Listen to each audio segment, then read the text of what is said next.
መደመር ማለት ምን ማለት ነው ራሱ 2010 መጨረሻ ላይ ለኢህአዴግ ጉባኤ ሪፖርት ስንወያይ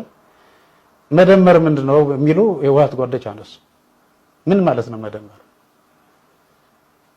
ማብራሪያ የሚሰጥ ሰው አልነበረም የተደመረው ጭምር ጠቅላይ ሚኒስትሩ አዘጋጃለሁ አሉ ሲነሳ ደግሞ አሁን ከግንቦት ሰባት መደመር እንዴት እንደነመረ ይሄማ ከሆነ እንዴት ይሆናል አለ ስራ አስፈጻሚ አዴፓ የለም ሌላ ያለው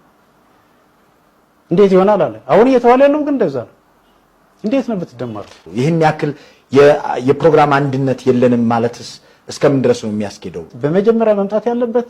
የጋራ አመለካከት ነው በምን ላይ ነው አሁን አዴፓ እርስ በራሱ አመራር እየተጋደለ አይደለም እንዴ አጋር ድርጅቶች በመሬት በመናም እየተጋጩ አይደለም እንዴ ህወሓት የሁሉ ጥፋት መነሻ ተደርጎ እንትን እየተባለ አይደለም እንዴ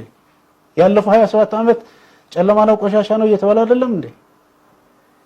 ማአት ነገር እኮ ነው እየተባለ በምን ተነስተ ነው እስኪ ንገረኝ አንድ እድር ይኖርሃል ቢያስባለው ወይም እኮ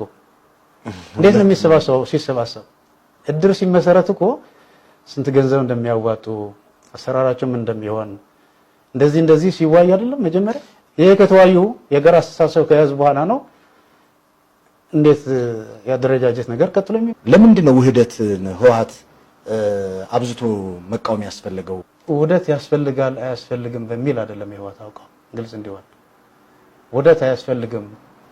ወደ አንድ ወጥ ፓርት መምጣት የለብንም የሚል አቋም ህወሓት በፊትም ያራምድ የነበረው ለ2010 አስተዋውሳለሁ ህወሓት ሰዎች ናቸው በስብሰባ ሲያነሱት የነበረው የዲሂደን ልምድ ወስደን አንድ ወጥ የሆነ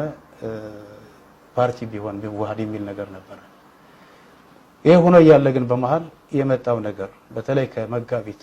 2010 ምርጫ በኋላ እዚያ ሀገር እየተፈጠረ የመጣው ነገር ግን ለየት ያለ ነበር ታህሳስ 2010 የገመገምነው መጋቢት የገመገምነው የተስማማንባቸው ነጥቦች ወደ ጎን ተትቶ ሁኔታው ለየት ያለ ሆነ ምንድነው እሱ ለየት ያለ ሁኔታ ምንድነው አንዱ የልማታዊ ዲሞክራሲያዊ መስመር ወይም አብዮታዊ ዲሞክራሲ በሌላ አባባል እንደ ፕሮግራም ይዘን መሄድ አለብን የሚል አቋም ይዛል እንደ ህወሓት ሌላው ደግሞ የአብዮታዊ ዲሞክራሲ ወይም ልማታዊ ዲሞክራሲ ለዚህ ሀገር አያዋጣም የሚል የዓላማ ልዩነት መጣ ማለት ነው የፖሊሲ ልዩነት መጣ ማለት ነው የአሰራር ልዩነት መጣ ማለት ነው እንዲህ አይነት ልዩነት ሲመጣ ይሄ ልዩነት ሳናጠራ ወደ አንድ ወጥ የሆነ ፓርቲ ብንሄድ ብንዋሃድ ምን እንሆናለን ነው